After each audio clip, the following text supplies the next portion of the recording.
The foreclosure notice trembled in James Cole Thornton's calloused hands as December wind bit through his worn coat. Dawnlight barely touched the Montana horizon, casting long shadows across 640 acres of land his grandfather had carved from wilderness with nothing but determination and a mule. The paper might as well have been a death sentence. Final notice, it screamed in bold letters, $1,200 due, January 15th, 1888, or property will be seized. Cole stood on the porch of the timber house his father had built 30 years ago, watching his breath cloud in the freezing air. He was 37 years old and felt ancient. 4 years of grief had carved lines into his face that made him look 50. 4 years since Catherine died. 4 years since the fire that took his wife and unborn son. 4 years since his daughter Grace last spoke a single word. The burn scars on his left hand ached in the cold. He flexed his fingers, feeling the tight pull of damaged skin. These scars were his constant reminder. He had left a lantern burning into the barn that night. The wind had knocked it over. By the time he saw the flames, Catherine was already inside, trying to save their grandmother's quilt. He had tried to break down the door, tried until his hands were black and blistered, tried until other men pulled him away, screaming her name while the roof collapsed and took everything he loved. Almost everything. Grace had survived. His daughter, just 2 years old then, pulled from the burning barn by Catherine's last act of maternal sacrifice. But the child who emerged from that horror was not the same laughing toddler who had gone in. Grace had witnessed her mother die, and in response, she had simply stopped speaking. Cole folded the foreclosure notice and shoved it into his coat pocket. Behind him, the house was silent. Grace would be asleep still, clutching that button-eyed rag doll she carried everywhere. The doll Catherine had made with her own hands, the last physical piece of his wife that remained, slowly falling apart from a 6-year-old's constant grip. He looked out at his land. In the pale morning light, he could see the irrigation channel his grandfather had dug in 1855. 600 feet of backbreaking labor through solid Montana rock. 2 years of work that had transformed this valley from dust to prosperity. That channel fed not just Thornton Ranch, but 2 neighboring properties as well. Control the water in Montana territory, and you controlled everything, which was exactly why Marcus Blackwood wanted this place. Cole heard boots on the porch boards behind him. He did not turn. He knew that careful, measured step. Isaiah Freeman, who everyone called Zeke, moved to stand beside him. The old man was 68, his hair white as the snow on the distant peaks, his face weathered like old leather. He had been with the Thornton family for 22 years, ever since walking north after the war. Cole's father had hired him on the spot, recognizing a man who understood hard work and loyalty. Zeke had become more than an employee. He was the closest thing to family Cole had left, besides Grace. Zeke did not ask to see the notice. He had known it was coming. "How much time we got?" His voice was rough as gravel. 6 weeks. Cole's jaw was tight. $1,200 by mid-January or the bank takes everything. "You got any of that?" 300, maybe. Zeke was quiet for a long moment, watching the sun paint the mountains gold. "Your granddaddy built this place with nothing but his back and his will. Your daddy expanded it, made it prosper. You're the 3rd-generation boss. Can't be the one who loses it." Cole's hands curled into fists. "You think I don't know that? You think I don't hear my father's voice every damn night reminding me what I promised him?" The memory rose unbidden. 2 years ago, his father, James Thornton Sr., dying of pneumonia in the bedroom upstairs. Catherine had been 8 months pregnant with their second child, moving slowly around the sickbed, trying to make the old man comfortable. His father had gripped Cole's hand with shocking strength for a dying man. "Don't lose the land, son." The words had been barely a whisper. 3 generations bled for this dirt. That irrigation channel is your legacy. Grace's legacy. Marcus Blackwood has been circling like a vulture for 20 years. Don't let him take what we built. Cole had promised. What else could he do? A month later, his father was dead. A month after that, Catherine went into labor. Complications, the doctor had said. The baby, a son, was stillborn. Catherine hemorrhaged, and then the fire happened. Within 2 months, Cole had lost his father, his wife, his son, and his ability to keep any promise to anyone. Boss, Zeke's voice pulled him back to the present. You can't run this place alone, not anymore. You need help. I'm managing. You're drowning. Zeke turned to face him directly. Grace needs more than you can give right now. House needs running. Books need keeping. You got 12 ranch hands left of the 30 you had 4 years ago, and you can barely pay them. Cole knew all this. Every word was true, but pride was a hard thing to swallow, even when it was choking you. Mrs. Pearson is leaving, Zeke continued. Her heart can't take another Montana winter. Doctor's orders. She's going to California to live with her daughter. The housekeeper, 68 years old, and the only woman Grace had allowed near her since Catherine died. Without Mrs. Pearson, Cole would be truly alone with a silent child and a failing ranch. What do you suggest? Cole's voice was flat. Put an advertisement in the paper. Find someone willing to work for room and board. Someone who needs a place as much as you need help. Who would come to a failing ranch with a grieving mate and a mute child? Zeke met his eyes. Someone desperate enough. Someone with nothing left to lose. Before Cole could respond, the sound of an approaching wagon cut through the morning air. Both men turned. Cole's jaw tightened when he recognized the expensive rig and the man driving it. Marcus Blackwood. The banker from Clearwater, 20 miles south, stepped down from his wagon with the easy confidence of a man who owned half the county. He was 42 years old, dressed in a wool coat that cost more than Cole's best horse, his dark hair slicked back, his smile cold as the winter wind. Cole, Marcus removed his hat in a mockery of respect. Thought I would stop by before you made the trip to town. Cole descended the porch steps slowly. He was 3 inches taller than Marcus and outweighed him by 40 pounds of work-hardened muscle. But none of that mattered when the other man held the deed to your land. What do you want, Blackwood? To discuss your situation. Marcus's eyes traveled over the ranch with barely concealed hunger. Your loan payment is due in 6 weeks, $1,200. I am willing to extend that deadline. 90 days additional time. Cole's eyes narrowed. In exchange for what? Your water rights. Marcus said it casually, as if he were discussing the weather. Sign over irrigation access to my other clients. The Miller Ranch and Cooper Ranch have expressed interest in guaranteed water. You provide that guarantee, and I will forgive your entire debt. You keep your land. Everyone prospers. The irrigation channel, the one thing more valuable than the land itself. Cole's grandfather had dug it by hand, 600 feet through bedrock, 2 years of brutal labor, so that this valley could support families, not so a banker could profit from other men's sweat. No, Marcus's smile did not waver. That is a generous offer, Cole. You should consider it carefully. My answer is no. That channel belongs to this family. My grandfather built it. My father maintained it. It stays with Thornton land. Noble sentiment, Marcus replaced his hat. Unfortunately, nobility does not pay debts. He turned toward his wagon, then paused as if remembering something. Oh, one more thing. I have filed a formal complaint with Judge Hartley. Regarding Grace, Cole's blood turned to ice. What complaint? Concerning her welfare. Marcus's voice was smooth as oil. A 6-year-old child who has not spoken in 4 years. Isolated on a failing ranch with a father consumed by grief. The community has concerns. The threat was clear.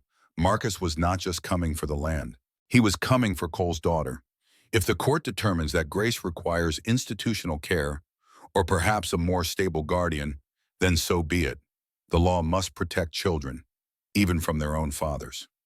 Cole took a step forward, fists clenched. Zeke's hand on his shoulder stopped him. Marcus climbed into his wagon, entirely unconcerned.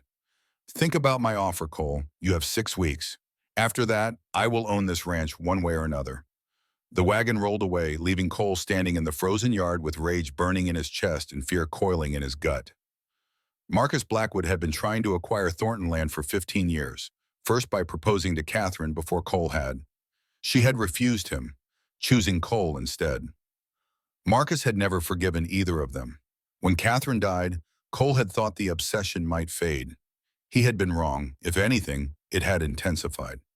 Now Marcus was threatening to take Grace, to use the law and Cole's grief as weapons, to strip away the last thing Cole had left. He can't do that. Cole's voice was raw. He can't take my daughter. He can try. Zeke's expression was grim. With the right judge, the right testimony, he might succeed. Cole walked to the barn, needing to move, needing to do something with the violence churning inside him. He grabbed an axe and began splitting wood with savage efficiency. Each swing was an outlet for rage and helplessness. Marcus wanted his land. Marcus wanted his water rights. And now Marcus wanted leverage.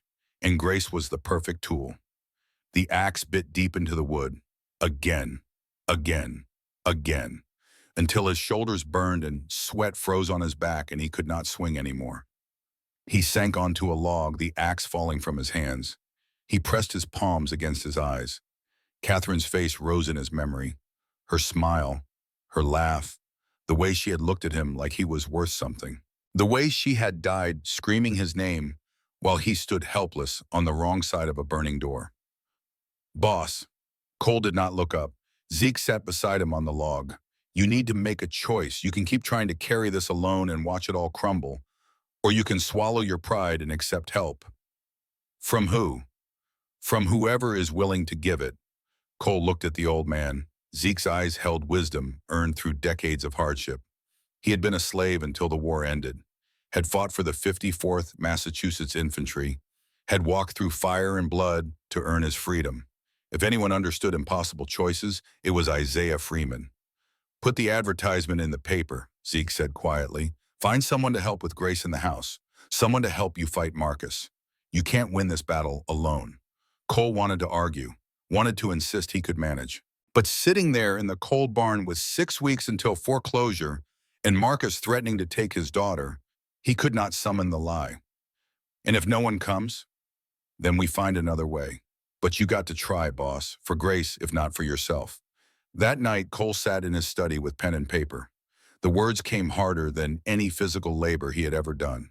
Wanted, housekeeper for ranch work, room and board provided, experience with children required. Inquire Thornton Ranch, Storm Hollow, Montana Territory. Simple, practical, desperate. He sealed the letter and would send it to the newspaper in the morning. Then he climbed the stairs and looked in on Grace. His daughter slept curled around her rag doll, Button. In sleep, she looked peaceful, untroubled. It was only in waking hours that the damage showed. The way she flinched from sudden movements. The way she watched adults with cautious, measuring eyes, always waiting for the next terrible thing. The way she had not spoken a single word in 4 years. Cole approached the bed and carefully picked up a piece of paper on the nightstand. Grace drew constantly. Pictures were her only form of communication now. This drawing showed their house engulfed in flames, a figure trapped inside, visible through a window, mouth open in a silent scream. Outside, a child knelt in the snow, and a man was on his knees, hands pressed to his face. At the bottom in crayon, Grace had written 3 words. "Papa sad, Mama gone.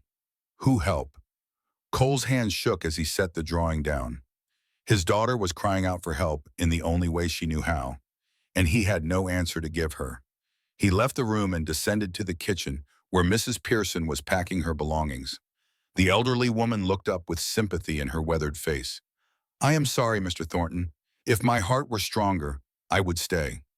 "I know, Mrs. Pearson. You have been good to us. I am grateful." She hesitated, then handed him a small notebook. Grace's routines, her preferences, how the temperamental stove works. Everything someone new would need to know. Cole took the notebook. On the last page in Mrs. Pearson's neat handwriting was a personal note. He read it once, jaw tightening, then closed the notebook and placed it on the kitchen table without comment. He stood at the window, looking out at the land 3 generations of Thornton men had built. In 6 weeks, Marcus Blackwood would take it all, unless a miracle arrived. Cole did not believe in miracles anymore. 80 miles north at Storm Hollow Station, Elena Morrison stepped off a train into a blizzard that stole her breath and her bearings. This was supposed to be Copper Ridge. She was supposed to meet Samuel Foster, the shopkeeper who had answered her mail-order bride advertisement. Instead, she stood alone on a platform disappearing into white nothing, with 17 cents in her pocket and no idea where she actually was. The station master emerged from a small office, bundled in furs that made him look twice his actual size. "Ma'am, you cannot stay here. Platform is closing. Storm is only getting worse." Ellie pulled her thin coat tighter. It was inadequate for Montana winter. Everything she owned was inadequate. When is the next train north? To Copper Ridge? The man scratched his beard, dislodging ice crystals. 3 days, maybe 4 if this storm holds. Monday earliest, and that is if we are lucky. 3 days, Ellie calculated rapidly. The boarding house would cost $2 per night minimum. She had 17 cents. Enough for a cup of coffee. Maybe. Is there nowhere less expensive? The station master's eyes held pity. Not in Storm Hollow, ma'am. This is not much of a town. Ellie looked around the empty platform. Behind her, the train was already pulling away, disappearing into the storm like it had never existed. She had left Missouri with a plan. Answer a mail-order bride advertisement. Marry Samuel Foster, a shopkeeper in Copper Ridge who seemed decent enough from his letters. Escape her stepfather's cruelty and her mother's betrayal. Start fresh in Montana, where no one knew her story. Now she stood in the wrong town with no money and no plan. The cold bit through her coat and settled into her bones. This was how people died in winter, alone and forgotten, frozen in places they never meant to be. A small hand touched her sleeve. Ellie looked down and her heart broke. A little girl stood beside her, maybe 6 years old, with their golden curls escaping from beneath a knit cap. She had the largest brown eyes Ellie had ever seen. Eyes that held too much knowledge, too much pain for a child. The girl did not speak. She simply held up a piece of paper, her small hand trembling with cold, or fear, or both. Ellie took the paper. 3 words were written in crayon. Please help, Papa. Grace, honey, your daddy is waiting by the wagon. The station master's voice was gentle. The girl, Grace, did not respond, did not even turn her head. She just kept staring at Ellie with those enormous pleading eyes. She does not talk, the station master said quietly. Has not said a word in 4 years. Not since her mama died in a fire. Tragedy. Pure tragedy. Ellie knelt despite her cold, stiffened joints, bringing herself to the child's eye level. Hello, Grace. My name is Elena, but you can call me Ellie. Grace did not speak, but something flickered in her expression. Recognition, maybe, or hope. Where is your father? The station master pointed toward the edge of the platform where a man stood beside a freight wagon. Even from a distance, even through the swirling snow, Ellie could see he was solid, broad-shouldered, wearing a weathered coat the color of dust. His jaw was rigid, his posture tense, like a man perpetually braced for the next blow. That is Tom Thornton. Well, James Cole Thornton, but everyone calls him Cole, owns the biggest ranch in the valley, was the biggest anyway before. The station master trailed off, then cleared his throat. Grace, your pa is calling. A man's voice cut across the platform, deep and tired. Grace, come here. The little girl's fingers tightened on Ellie's sleeve. She shook her head, a small, fierce movement. The man crossed the platform in long strides. Up close, Ellie could see the lines carved into his face. Not from age, he could not be more than late 30s, but from something else. Something that had hollowed him out from the inside. His eyes were gray as winter sky. Flat, distant, empty. His left hand bore terrible scars. Burn marks that twisted the skin, pulling it tight over bone and tendon.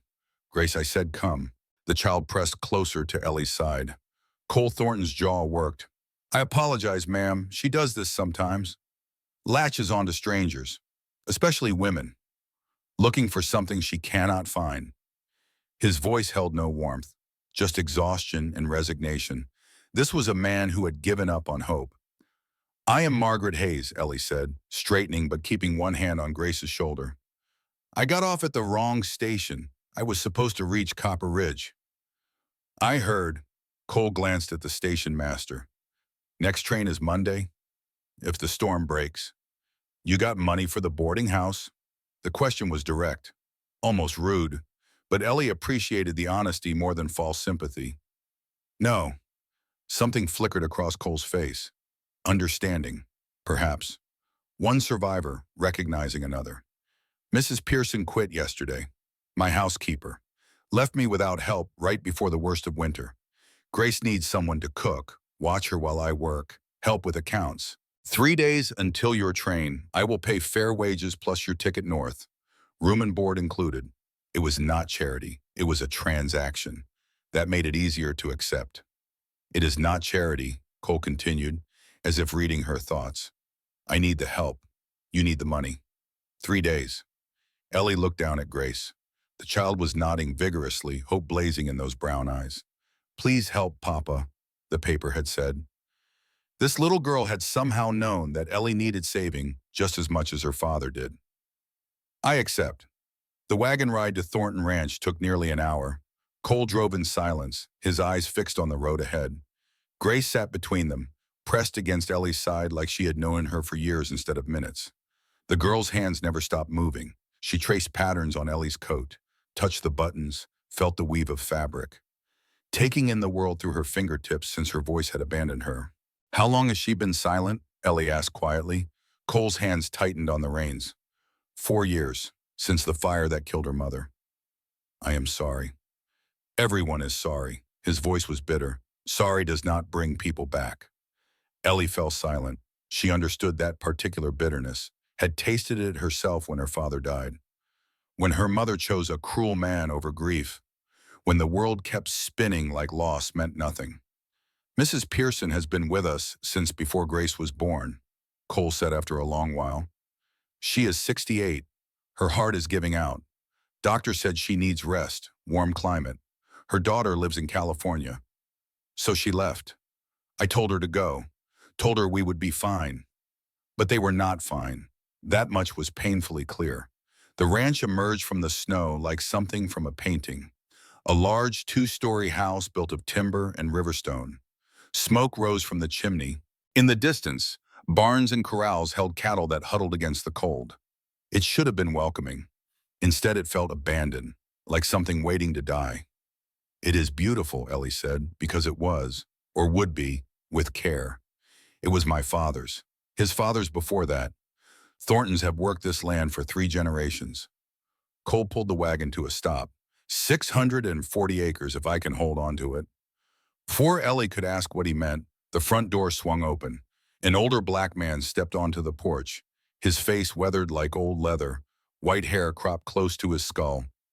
Despite his age, he moved with the easy strength of someone accustomed to hard work. About time, boss. Thought that storm swallowed you whole. Ezra, this is Margaret Hayes. She will be helping with Grace until Monday. Cole's voice made clear this was temporary. 3 days and she would be gone.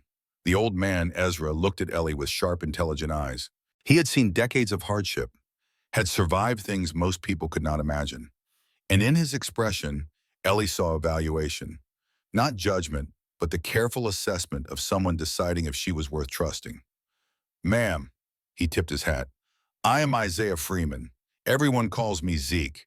Been with this family since before the boss here was born. Pleased to make your acquaintance. Pleased to meet you, Mr. Freeman. A smile cracked his weathered face. Zeke, ma'am. Mr. Freeman was my daddy's name, and he has been gone 40 years. Grace slid down from the wagon and walked straight to Zeke. She tugged at his coat until he bent down, then pointed at Ellie with unmistakable intention. I see her, little one, Zeke said gently. I see her. Grace nodded, satisfied. She does not warm to strangers easy, Zeke said to Ellie, his voice carrying weight and meaning. Takes after her daddy that way. The fact she touched you at the station? Well, he shook his head slowly.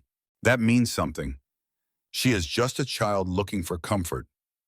Maybe, or maybe children see things grown folks have learned to ignore. Cole carried Ellie's carpet bag toward the house without comment. His shoulders were rigid. Fortress rebuilt, moment of openness sealed away.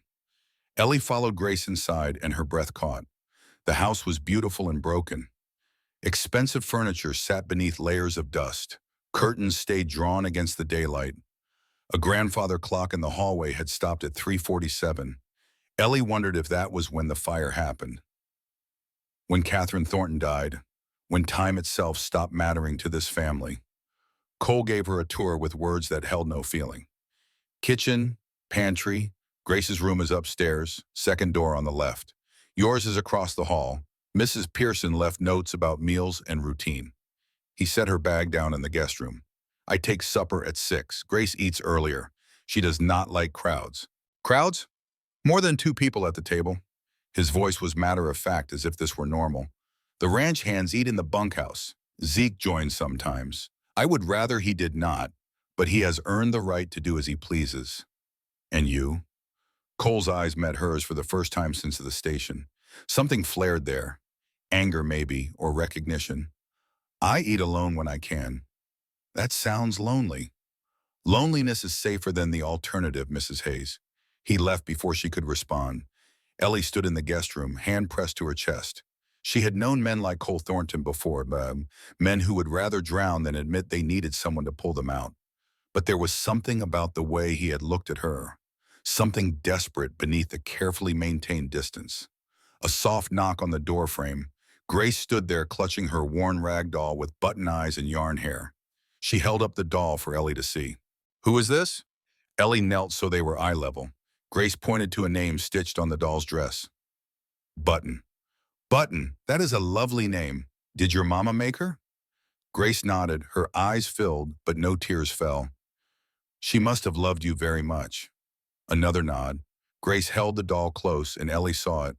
The grief this child carried, too heavy for small shoulders, too big for any words she might have had. I had a mama who loved me too, Ellie said softly. She is gone now, but I still talk to her sometimes in my head. Do you do that? Grace's eyes widened. She nodded again, faster this time. Then she is not really gone, is she? She lives in here. Ellie touched her own heart. And here. She touched her temple. Love does not stop just because someone dies. It just finds new ways to stay. Grace reached out and placed her small hand over Ellie's heart, feeling, listening. Then she took Ellie's hand and led her down the stairs. The kitchen was Ellie's natural element. Even in this strange house with its ghosts and silence, she felt herself settle as she tied on an apron and surveyed the supplies. Mrs. Pearson had left detailed notes in neat handwriting.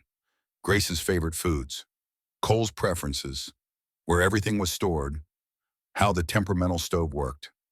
At the bottom of the last page, Ellie found the personal note. Mr. Thornton is a good man carrying impossible grief. He has forgotten how to live, only how to survive. Grace needs more than he can give right now. Please try, they are worth saving. Ellie read it twice, then folded the paper and placed it in her pocket. Grace sat at the kitchen table, drawing on brown paper with a stub of charcoal. Her small hand moved with surprising confidence, creating shapes that slowly resolved into figures. A tall man, a small girl, and a woman. The woman's face was blank, unfinished. What are you drawing? Ellie asked. Grace held up the paper. 3 figures holding hands. Is that your papa and you? A nod. Who is the third person? Grace pointed at Ellie. I'm. Something squeezed tight in Ellie's chest. Oh, sweetheart, I am only here for 3 days, until the train comes on Monday. Grace's face crumpled. She shook her head violently and clutched the drawing to her chest. I know that is hard to understand, but I made a promise to someone. There is a man in Copper Ridge who is expecting me. Samuel Foster. I am supposed to marry him. Grace's eyes filled with tears that did not fall. She shook her head again, then took the charcoal and wrote on the paper beneath the 3 figures. Stay forever. Grace, Ellie's voice broke. I cannot. But looking at this child's desperate face, at the hope blazing in those brown eyes, Ellie was not sure if that was true. She had made a promise to Samuel Foster. A practical arrangement with a decent man she had never met, but this child was asking for something deeper, for salvation, for family, for love. And Ellie, who had come west seeking only survival, found herself wondering if God had put her on the wrong train for exactly this reason. The kitchen door banged open. A man strode in, and Ellie's instincts screamed danger before her mind caught up. He was not Cole. This man wore a fine wool coat and polished boots. His dark hair was sliced back, his jaw sharp, his face handsome in a cold, calculated way. His smile did not reach his eyes. Grace scrambled off her chair and hid behind Ellie's skirts immediately. Well, what have we here? The man removed his hat with exaggerated courtesy. "Can I help you?" Ellie kept her voice steady, putting herself between this stranger and Grace. "Marcus Blackwood." He extended his hand, which Ellie did not take. "I own the bank in Clearwater, one town over. I am an old friend of the Thornton family." Everything about him raised Ellie's warning instincts. The way his eyes traveled over her, the proprietary tone, the fact that Grace was terrified. "Mr. Thornton is not in the house at the moment." "I know. I saw him in the south pasture." His smile widened. "I am here to speak with whoever is in charge of the household." "That would be you, I assume." "I am temporary help.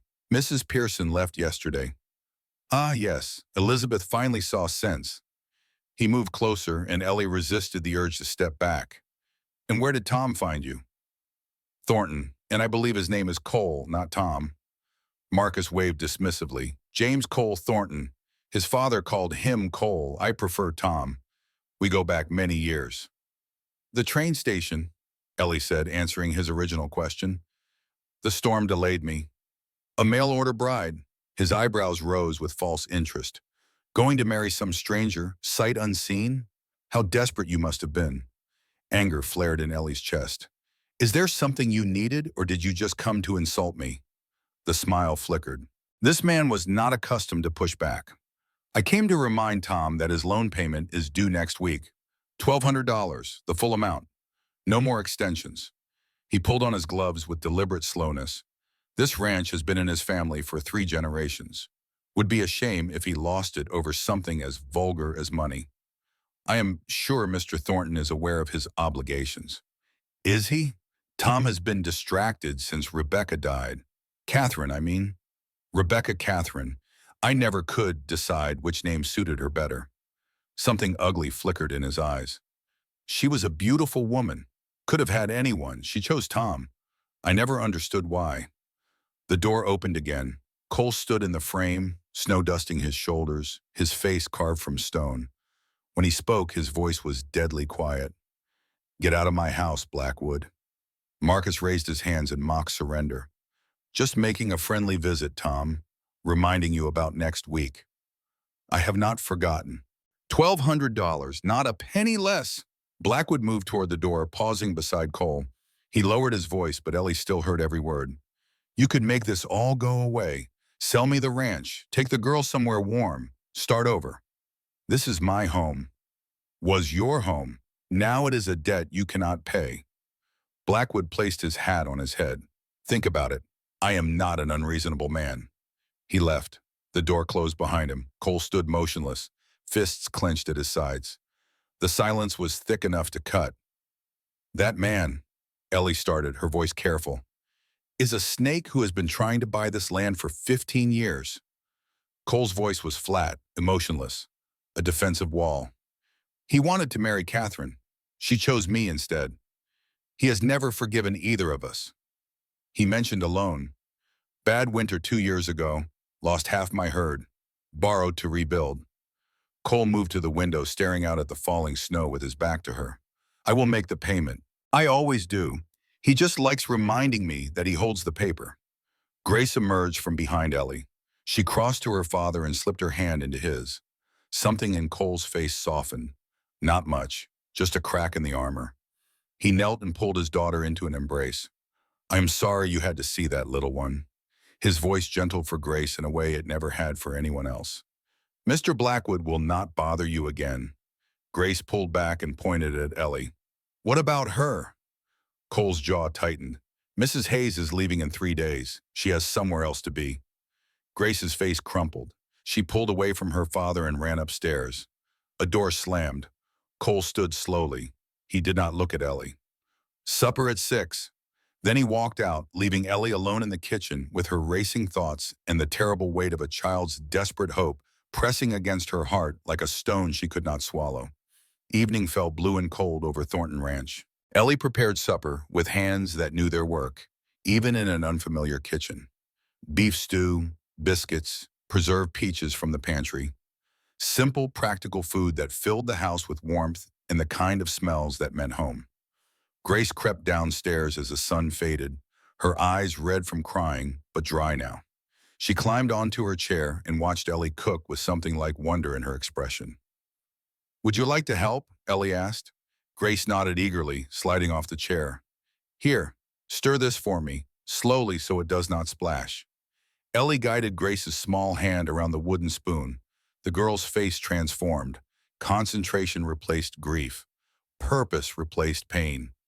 For these few moments, she was just a child helping with dinner, not a broken thing haunted by fire and loss.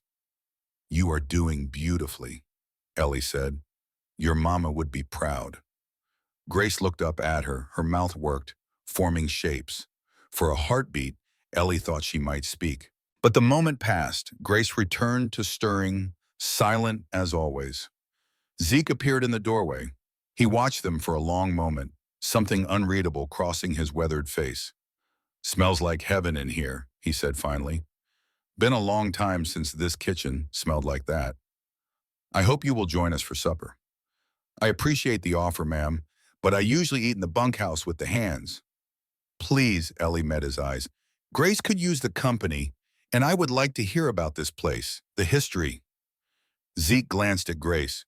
The girl was nodding vigorously, pointing at the chair beside his chair. "Well, when this little one gives orders," he chuckled and took the indicated seat. "I suppose I better obey." Grace beamed. It was the first real smile Ellie had seen from her. Cole arrived at 6 precisely. He stopped in the kitchen doorway, taking in the scene. Zeke at the table, Grace actually sitting with someone instead of hiding in her room. The house smelling like food and feeling like something he had forgotten. Home. It felt like home again. "Boss," Zeke nodded. "Mrs. Hayes insisted. Blame her." "I do not blame anyone." Cole's voice was strange, rough. "I will wash up." He disappeared. When he returned, his hair was damp, his hands clean, and something in his armor had cracked just slightly. Enough to let a sliver of the man he used to be show through. They ate together. Zeke told stories about Cole's father, about building the ranch, about the early days when they had fought weather and wolves and their own desperation. Grace listened with rapt attention. And twice she almost laughed. No sound came out, but her shoulders shook. Her face lit up. Joy flickered through like sunlight breaking clouds. Cole watched his daughter, watched this woman who had been here less than a day somehow, bringing his child back to life. His expression was unguarded for once, vulnerable, afraid to hope but unable to stop himself. "Where did you learn to cook like this?" Zeke asked, reaching for a third biscuit. "My father owned a farm in Missouri, taught me everything he knew." Ellie smiled at the memory, though it carried its own weight of loss. "He used to say food was love you could taste." "Smart man," Zeke said. "He was the best man I ever knew." "Was," Cole's voice cut through. "He died 2 years ago. Fever took him quick." Ellie kept her voice steady, though the wound was still tender. "After that, my mother remarried. Her new husband, he was not a good man. Not cruel where anyone could see, but cruel where it counted." Zeke made a low sound in his throat. He understood. Some scars did not show. "So you ran." Cole's words were not accusation, just recognition. One survivor seeing another.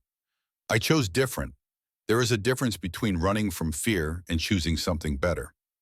"Is there?" "Running is running." "No." Ellie met his eyes across the table. "Running is fear. Choosing is courage. I answered an advertisement from a widowed shopkeeper in Copper Ridge. I do not know if he is kind. I do not know if I will be happy, but I know that staying meant dying slowly, and I would rather risk the unknown than accept the unacceptable." Cole was quiet for a long moment. Something shifted in his expression. "The train comes Monday." "I know." 3 more days." "I know." Grace reached across the table and took Ellie's hand. Her small fingers were warm, insistent, desperate. The touch said everything her voice could not. "Do not go. Please do not go. Stay with us. We need you." Ellie squeezed back gently. "I have to, sweetheart." But her heart was not sure anymore. Later, after Grace was in bed, after Zeke had returned to his cabin, Ellie sat in the kitchen with her mother's Bible open on the table. She could not focus on the words. Too many thoughts crowded her mind. This house, this child, this broken man who needed help but could not ask for it. Footsteps behind her. Cole stood in the doorway holding two tin cups. Steam rose from them, carrying the rich smell of coffee. Coffee, he said, as if she might not recognize it. If you want it. Thank you. He sat across from her. The first time he had done so voluntarily. He set the cups between them like a peace offering, like a white flag in a war. Neither of them wanted to fight. I need to apologize. The words came hard, pulled from somewhere deep. I have been cold. Hard. You did not deserve that. You are protecting yourself, I understand. You should not have to understand. You are a guest in my home. I should have been more. He did not finish, could not find the word. Hospitable seemed inadequate.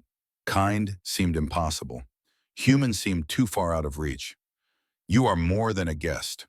The admission slipped out before he could stop it. Cole's jaw tightened, but he did not take it back. Grace has not connected with anyone since Catherine. Mrs. Pearson tried for 4 years. The doctor tried, nothing worked. He wrapped his hands around his coffee cup like a drowning man gripping driftwood. She met you 20 minutes ago, and she is already drawing pictures of you as part of our family. Children see what they need to see, or maybe they see what is real, what adults have forgotten how to look for. Cole stared into his cup. Tell me about Catherine. The request caught Ellie off guard. You do not have to. I want to, or I need to. I am not sure which anymore. Silence stretched between them. Then Cole began to speak, and once started, he could not stop. She was everything, sunshine and laughter, and the reason I came home every day. She saw good in everyone, even people who did not deserve it, even Marcus Blackwood. His mouth twisted. She tried to be kind to him even after she refused his proposal. Said broken people needed kindness most. He paused, gathering himself. The words came with visible effort. The fire. I left a lantern in the barn. Wind took it. By the time I saw flames, Catherine was already inside. His voice broke completely.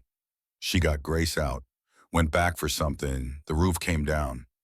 Cole held up his scarred left hand, unable to continue. The burns told the rest of the story. He had tried to save her, failed, and carried the evidence on his skin ever since. Cole, Ellie's voice was gentle but firm. That was not your fault. It was. Every day I wake up knowing it was. An accident is not fault. An accident is tragedy. There is no difference when you are the one who caused it. Ellie reached across the table. Her fingers covered his scarred hand. She was the first person to touch those scars without flinching. The first person to treat his damaged skin like it was just skin, not a brand marking him as a failure. There is every difference, she said quietly. Fault means intention. You never intended to hurt her. You loved her more than your own life. That is not a man who causes death. That is a man who survived it. Cole stared at her hand on his.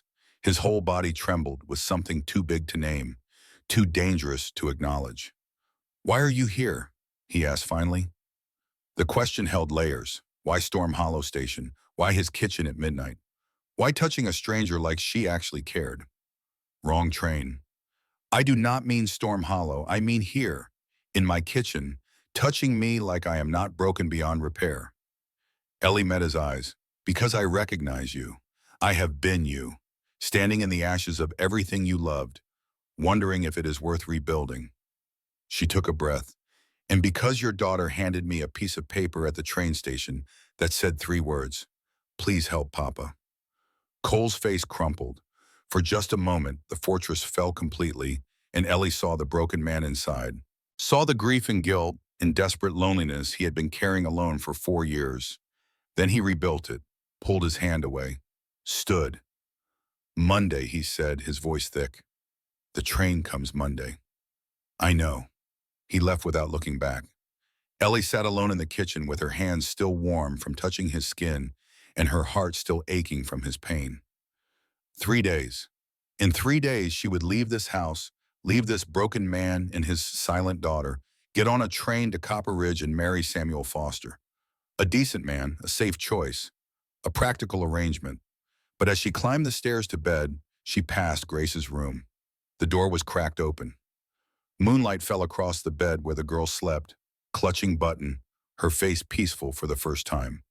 On the nightstand lay the drawing. 3 figures, holding hands. The woman's face was no longer blank.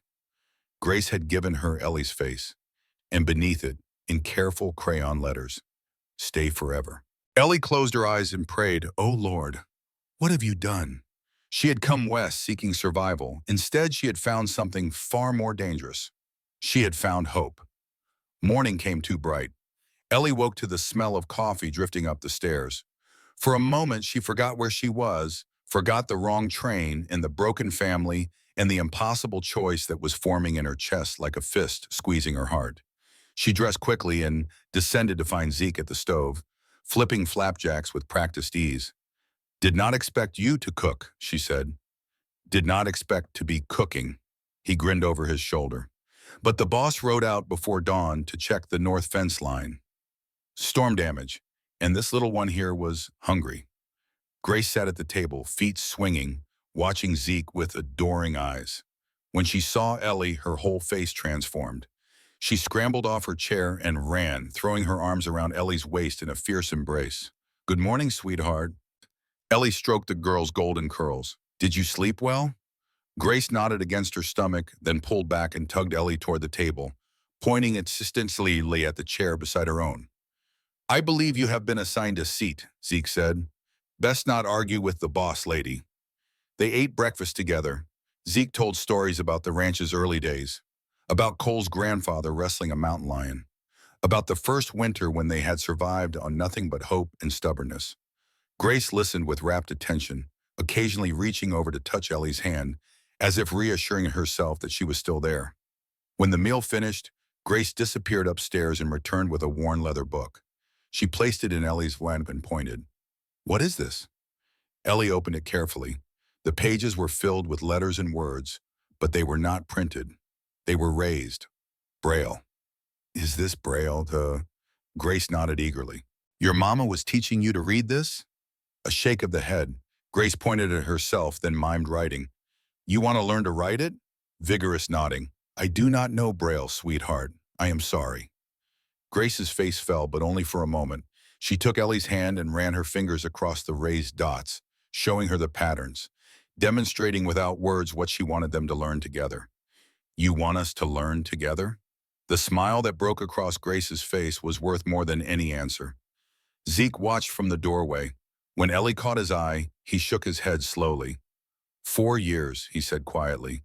4 years, and she has never shown that book to anyone. Not even Cole. Why not? Catherine was teaching her. After the fire, he tried once, could not get through 2 pages without falling apart. The book went in a drawer, stayed there ever since. Ellie looked down at Grace, at the hope blazing in those brown eyes. "Then we will learn together." And they spent the morning at the kitchen table, fingers tracing patterns, working through the primer page by page. Grace absorbed everything with fierce concentration, her small hands moving with growing confidence across the raised dots. By noon, she could write her own name in Braille, 5 letters that represented more than just identification. They represented possibility, progress, a bridge between silence and expression. When Cole returned from the north pasture, snow dusting his shoulders and exhaustion lining his face, he found them bent over the book together. Their heads closed, their fingers moving in unison across the raised alphabet. He stopped in the doorway like he had walked into a wall. "What is that?" Grace held up the primer, beaming with pride and accomplishment. Cole's face went white. "Where did you find that?" "She brought it to me," Ellie said carefully, watching Cole's reaction, seeing the pain flash across his features before he could mask it. "Put it away." Grace's smile crumbled. She clutched the book to her chest, shaking her head. "Grace, I said put it away." "Cole," Ellie stood slowly, "and she needs this. She does not need reminders of what she lost. She needs connection to her mother. This is how Catherine lives on, through the things she taught, the love she left behind. You do not know what you are talking about." His voice was harsh, defensive, a wounded animal lashing out. "I know grief. I know how it eats you alive when you let it." Ellie stepped closer. "And I know that little girl has been carrying that book for 4 years, waiting for someone to help her finish what her mama started." Cole's hands trembled. His jaw worked like he was chewing glass. Grace walked to her father. She took his scarred left hand in both of hers and placed it on the open primer. Then she looked up at him with Catherine's eyes, pleading without words. Something inside Cole shattered. A sound tore out of him, half sob, half surrender. He dropped to his knees and pulled his daughter into his arms. "I am sorry," he whispered against her hair, his voice breaking. "I am so sorry, little one. I did not know how to keep going without her. Did not know how to help you when I could not even help myself." Grace wrapped her arms around his neck and held on tight. And Cole, who had not cried since the funeral, who had locked his grief away behind walls of stoic masculine silence, finally let it break free. His shoulders shook. His face pressed into his daughter's shoulder. No sound emerged beyond ragged breathing, but the tears came. 4 years of held-back grief finally finding release. Ellie turned away, giving them privacy. She found Zeke on the porch, pretending to mend a harness. His weathered face was wet with tears he would not acknowledge. "That is the first time he has cried since the funeral," he said hoarsely. 4 years of holding it in. I was starting to think he had forgotten how. He did not forget. He was just afraid. "Grief is like a wild horse," Zeke said, his voice carrying the weight of hard-earned wisdom. "You cannot break it, but you can learn to ride alongside it. Cole has been trying to outrun his. Cannot be done." Inside, Ellie heard murmuring. Cole's low voice. Grace's small hands patting his face. The sound of healing beginning. Not complete, not even close, but beginning. "She will be okay," Ellie said quietly. "She is already okay. Has been since you walked off that wrong train." Zeke looked at her directly. "The question is, what happens when you get on the right one?" Ellie had no answer, but the weight in her chest grew heavier. Sunday morning brought church bells ringing across the valley. Ellie woke to find a dress laid across her chair. Blue cotton, simple but pretty, with small flowers embroidered at the collar. A note rested on top in handwriting that was careful and childlike. "For you. From Mama's closet. She would want you to have it. Love, Grace." Ellie pressed the fabric to her face and cried. Grace had given her Catherine's dress, not just any dress, but one that held meaning. One that said, "You belong here. You are part of this family now." Cole knocked at her door an hour later. When she opened it wearing Catherine's blue dress, he went absolutely still. His eyes moved over her, not with desire but with something deeper. Recognition, acceptance, grief and gratitude tangled together. "You look." He could not finish. "Grace gave it to me. I hope that is all right." "It is more than all right." His voice was rough with emotion he was still learning to show. "Catherine always said that dress was waiting for the right person. She never wore it herself. Said she was saving it." "Saving it for what?" "For whoever needed it most." Cole paused. "She knew things before they happened. Had a way of seeing the future that I never understood. She must have known someone would come. Someone who would need that dress as proof they belonged." They rode to church in the wagon, Grace between them, wearing her Sunday best and clutching button tight. The girl's excitement was palpable. She bounced on the seat, pointing at everything, more animated than Ellie had ever seen her. The church was small, white painted, with a steeple that caught the morning sun. Townspeople gathered outside, stomping snow from their boots and exchanging greetings. When Cole's wagon pulled up, everything stopped. Conversations died. Heads turned. Eyes stared.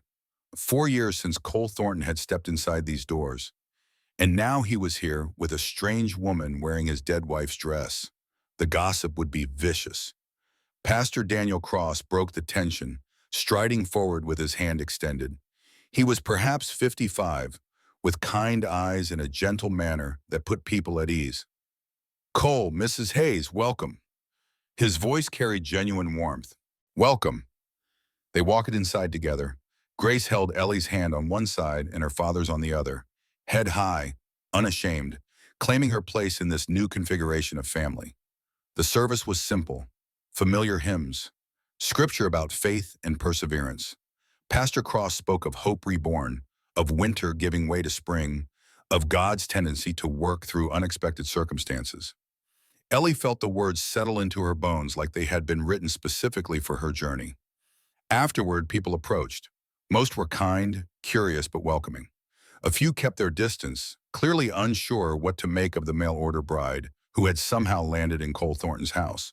One woman approached with unconcealed hostility. "I am Clara Blackwood."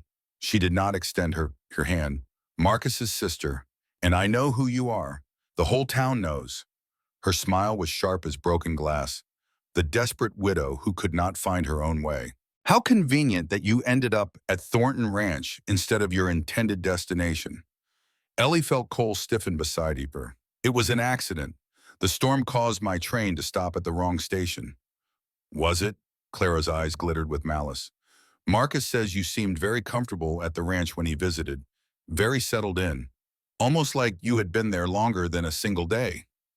"Your brother came uninvited into a stranger's kitchen and insulted her," Cole said coldly. "If you are looking for impropriety, start there." Clara's expression hardened.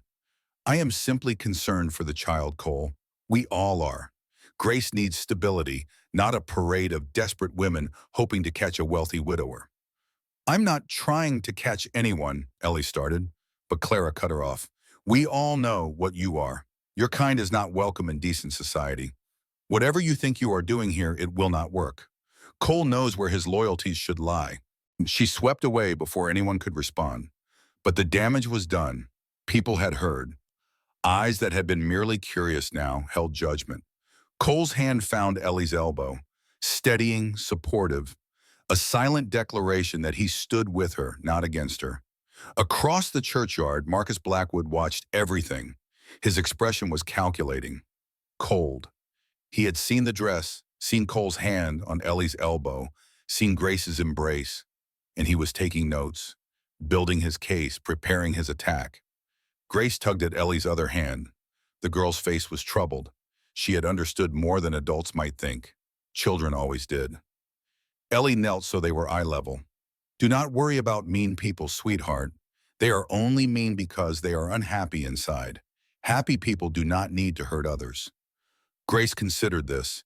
Then she wrapped her arms around Ellie's neck and held on tight, making her choice clear to everyone watching.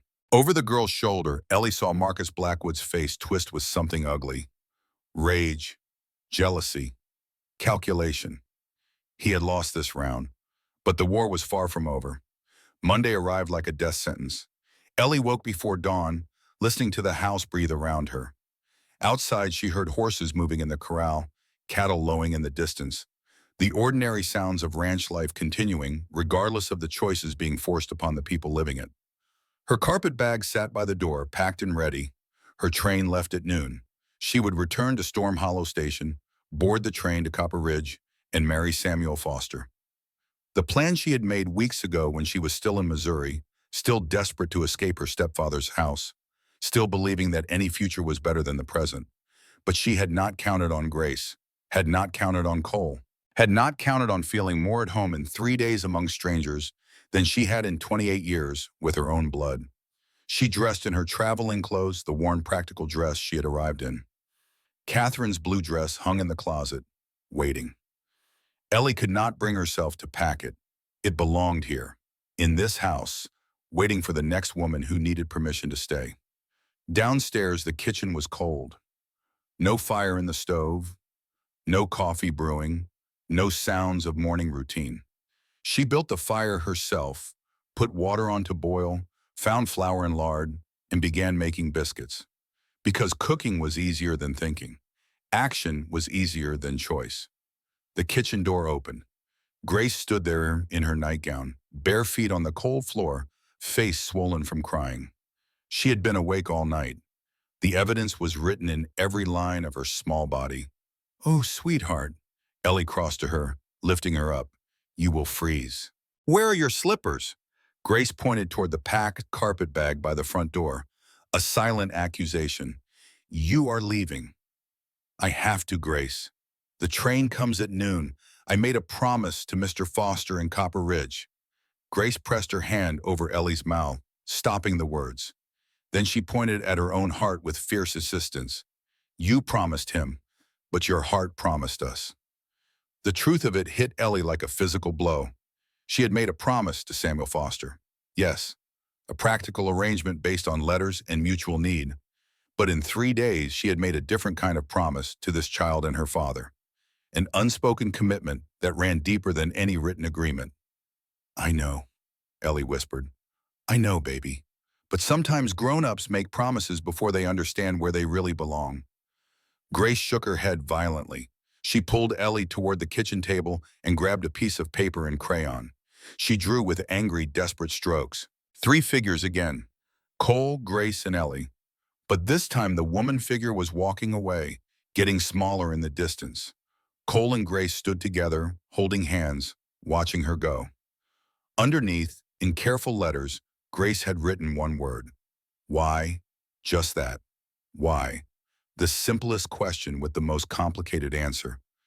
Because I am scared, Ellie admitted. Because your papa did not ask me to stay. Because I do not know if I belong here or if I am just fooling myself into believing I could be part of your family. Grace shook her head again, more forcefully. She took Ellie's hand and placed it over her own small chest, letting her feel the rapid heartbeat. Then she placed Ellie's hand on her own head, then back on her heart. You are in my head, you are in my heart, you belong. The kitchen door opened again. Cole stood there, dressed for travel, his expression carefully blank. I will drive you to the station, whenever you are ready.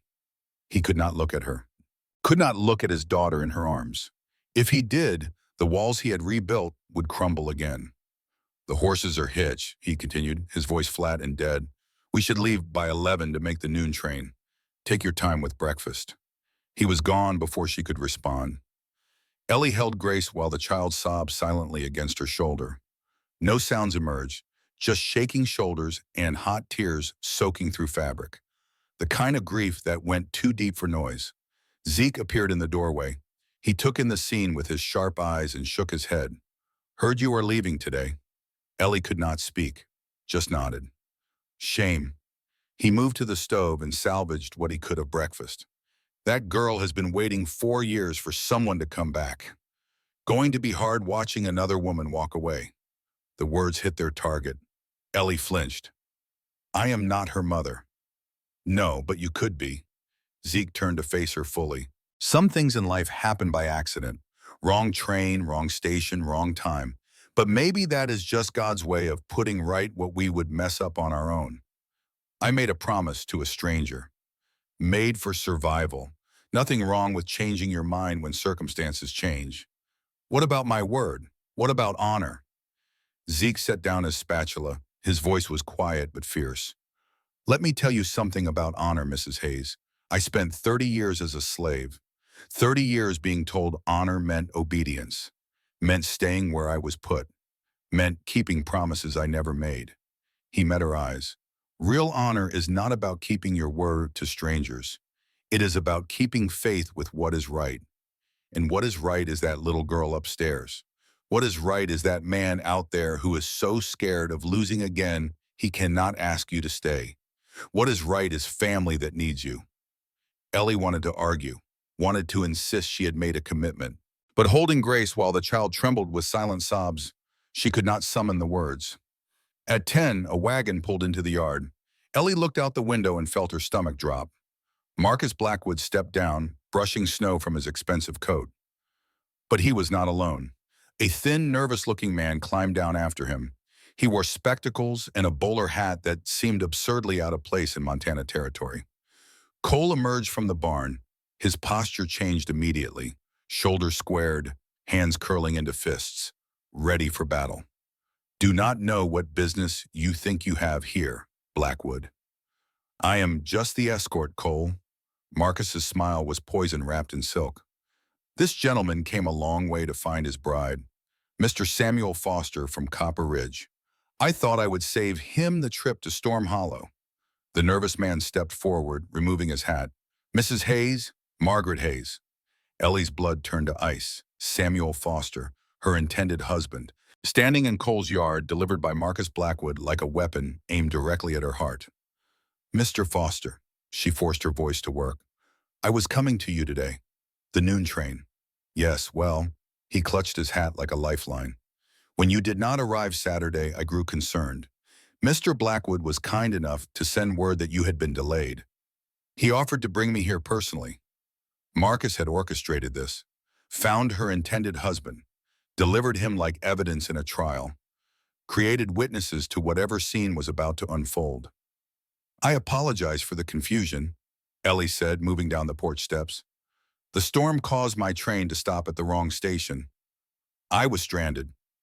Mr. Thornton was kind enough to offer me work while I waited for the next train north. Work. Samuel Foster's eyes traveled from her to Cole to the house. I see. And you have been working here in his home? The implication was clear, the judgment already forming. It is not what you are thinking. Cole's voice was dangerously quiet. I am not thinking anything, sir, merely observing that my intended bride has been living in another man's house for 3 days.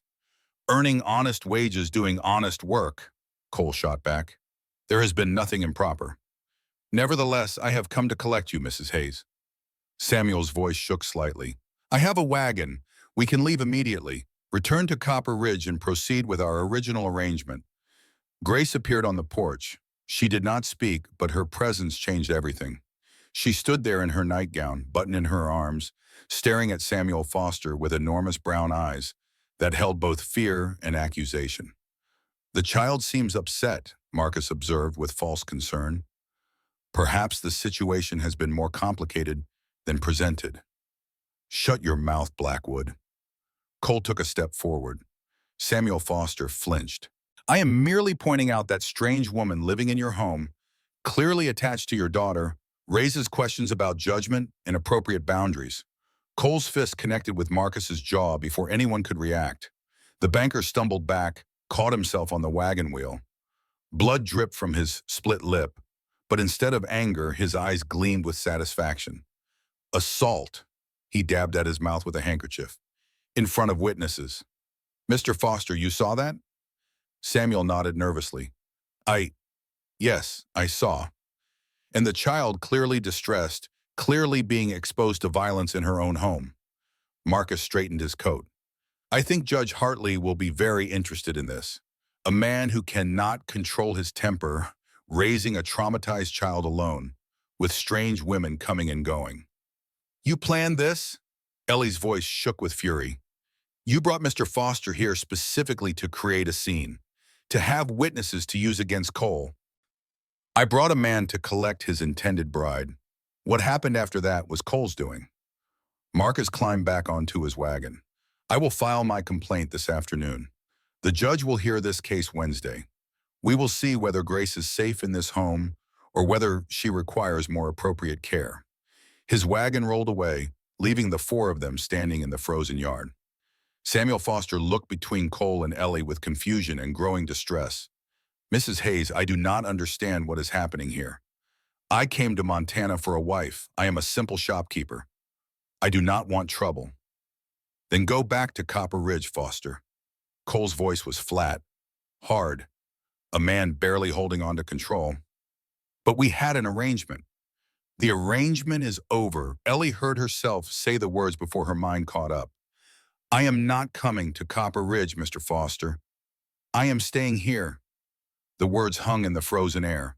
Final, irrevocable. A choice made not from desperation, but from something deeper. Something that felt like the first honest decision she had made in years. Samuel Foster stared at her. You are choosing him?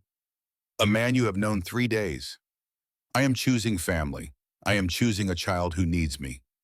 I am choosing a place where I finally feel like I belong. Samuel climbed back into his wagon, shaking his head. I traveled all this way, spent money I did not have, for nothing. I'm sorry, Mr. Foster. Truly, you seem like a decent man, but I cannot marry you. My heart is here. He drove away without another word, leaving Ellie standing beside Cole in the snow, while Grace watched from the porch with desperate hope blazing in her eyes. Cole stood motionless, staring at the disappearing wagon. What have I done? His voice was hollow. I just handed Marcus exactly what he needed. He is going to take Grace. He has been waiting years for me to make a mistake, and I just gave him everything.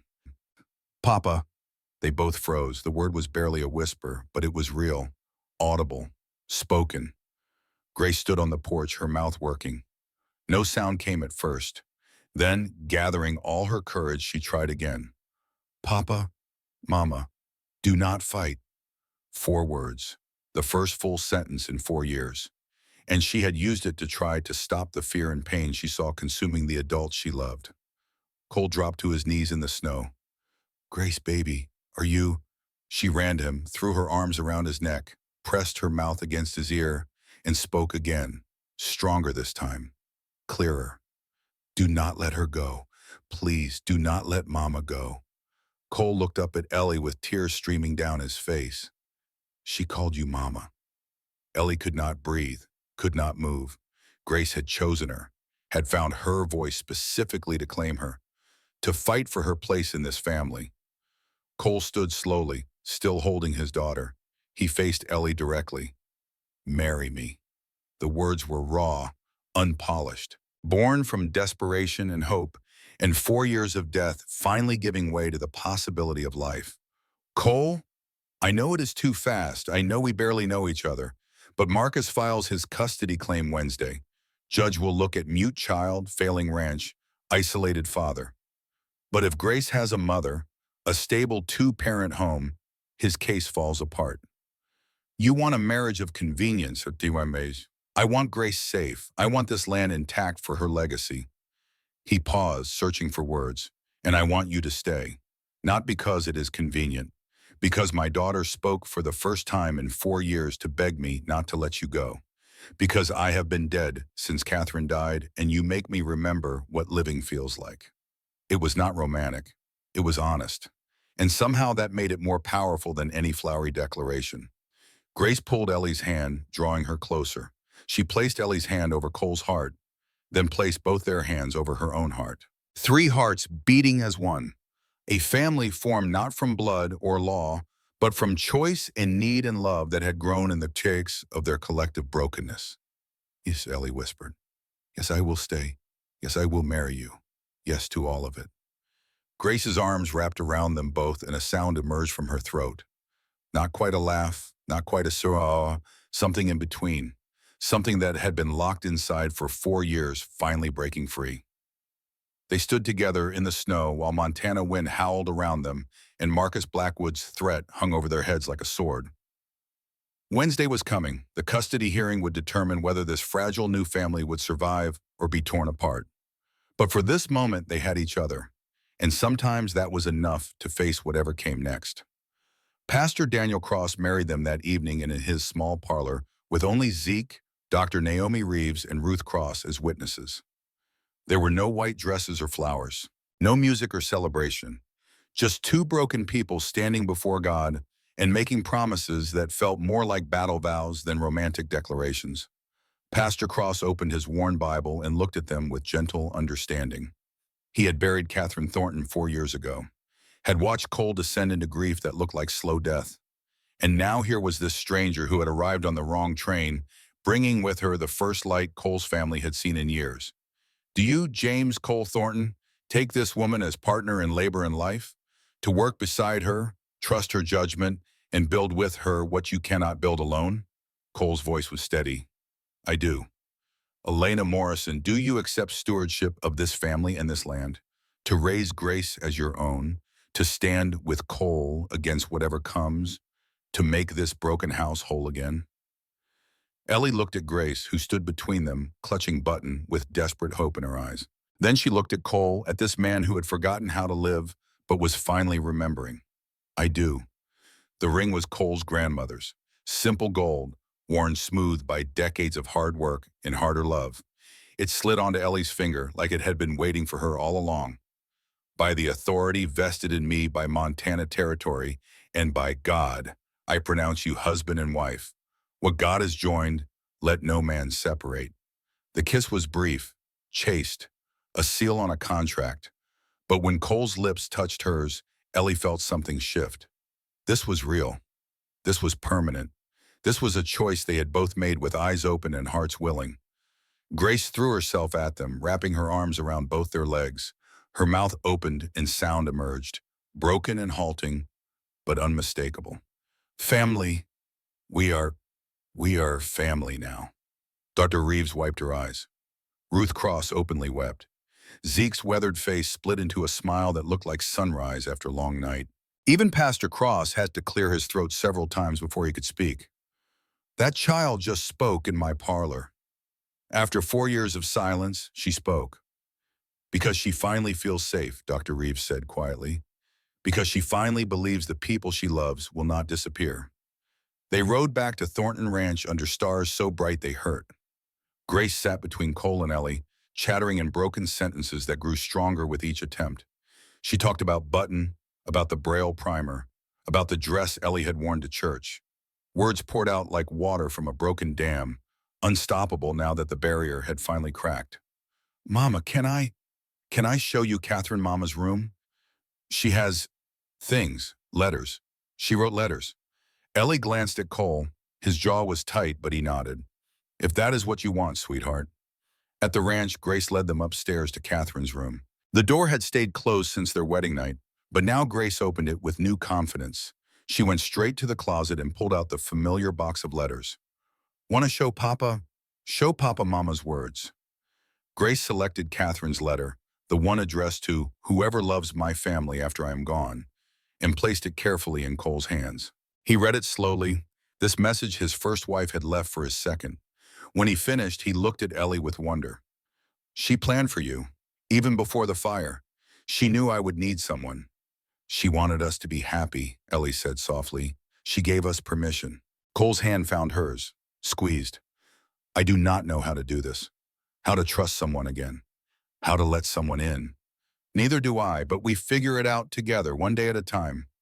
Grace wedged herself between them, taking both their hands. Together, we do everything together now. That is what family means. Out of the mouths of children came wisdom that adults spent lifetimes trying to learn. They slept that night in separate beds, Cole in the master bedroom and Ellie in the guest room, because this marriage was still new and strange, and neither knew quite how to navigate the space between practical partnership and actual intimacy. But in the darkness, Ellie heard footsteps in the hall. Grace appeared in her doorway with Button, tears streaming silently down her face. Bad dream, sweetheart? Grace nodded and climbed into bed beside Ellie, pressing close. Dreamed you. You left, got on train, did not come back. I am not leaving, I promised. Promise is forever? Forever and ever. Grace's breathing slowly evened out into sleep. Ellie held this child who had chosen her, this daughter now legally and truly hers, and marveled at how 3 days could change everything. She had boarded a train in Missouri seeking survival. She had gotten off at the wrong station seeking shelter, and she had found family. Tuesday passed in a blur of preparation. DeRay Reeves arrived early, bringing legal documents and medical testimony. She examined Grace thoroughly, documenting everything: weight gain, verbal communication, emotional state, building a case that this child was thriving, not suffering. You have gained 3 pounds in 10 days, Dr. Reeves told Grace. You were underweight before. Now you are healthy. Because Mama makes good food. Dr. Reeves smiled. Yes, she does. And how many words can you say now? Grace thought carefully. Many words, not all words yet, but more every day. That is clinical miracle, Doctor, Reeves said to Cole and Ellie. Child locked in selective mutism for 4 years, now forming complete sentences. Any honest doctor will see what I see. Healing. Marcus will bring his own experts, Cole said grimly. Let him, I will testify to truth. That is all we can do. Pastor Cross arrived with townspeople, not many but enough. Sarah Chen, the shopkeeper's wife. Miriam Goldstein from the small Jewish community. Ada Freeman, Zeke's niece. Women who had watched Grace grow up silent and were willing to testify that she was finally coming back to life. We saw her at church Sunday, Sarah said. Saw how she held your hand, Mrs. Thornton. Saw her smile for first time in years. Marcus Blackwood tried to run my husband out of business 10 years ago, Miriam added. We know what kind of man he is. We will not let him destroy another family. Their support was armor, Not enough to guarantee victory, but enough to make them feel less alone in the fight. That evening, a wagon approached. Cole tensed, hand moving toward the rifle by the door, but Zeke shook his head. That is not Marcus. That is Everett Harrison from Helena. An older man climbed down from an expensive rig. He was perhaps 65, dressed in a fine coat that marked him as someone with money and power. But his eyes were kind and his manner held no threat. Mr. Thornton, I am Everett Harrison. I own First Bank of Montana. Marcus Blackwood manages my Clearwater branch. Cole's jaw tightened. Come to collect the debt yourself? Come to apologize. Harrison removed his hat. And to right a wrong. He explained that a young clerk named Patterson had brought irregularities to his attention. An audit had revealed years of misconduct, predatory lending, manufactured defaults, personal vendettas disguised as business decisions. Your loan is one of many Marcus has manipulated.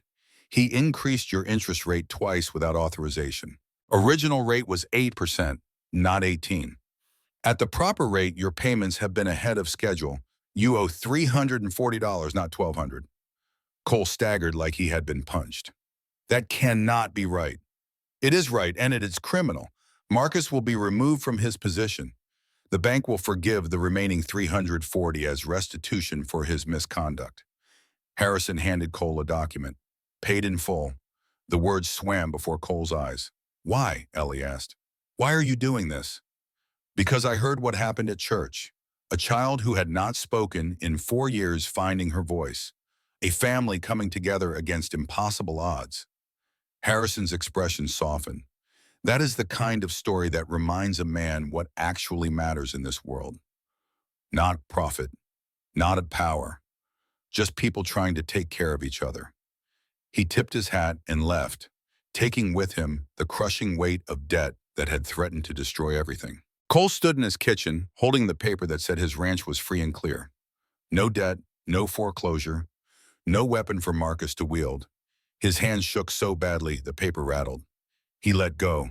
Marcus lost his leverage and Harrison took it away. Not quite, Zeke said quietly. Still got the custody hearing tomorrow. Marcus can still try to take Grace. But without the debt, without the failing ranch, his case is weaker. Maybe, or maybe it makes him more desperate. Wounded animals are most dangerous. That night, Cole found Ellie on the porch, staring at the mountains. Snow had started falling again, soft and silent, covering the world in white. Cannot sleep? Too much in my head. She turned to face him. Tomorrow the judge decides if Grace stays with us, or if Marcus gets what he wants. We will win. You do not know that. Cole moved beside him, close enough that she could feel the heat of his body in the cold air. I know that Grace is speaking again. I know she has gained weight and smiled and laughed. I know any reasonable person can see she is healing. That has to count for something. Marcus is not reasonable. He is wounded. Zeke said his son died on your property, that he blames you. Cole was silent for a long moment. I did not know. Daniel Blackwood, 8 years old, riding accident 5 years ago.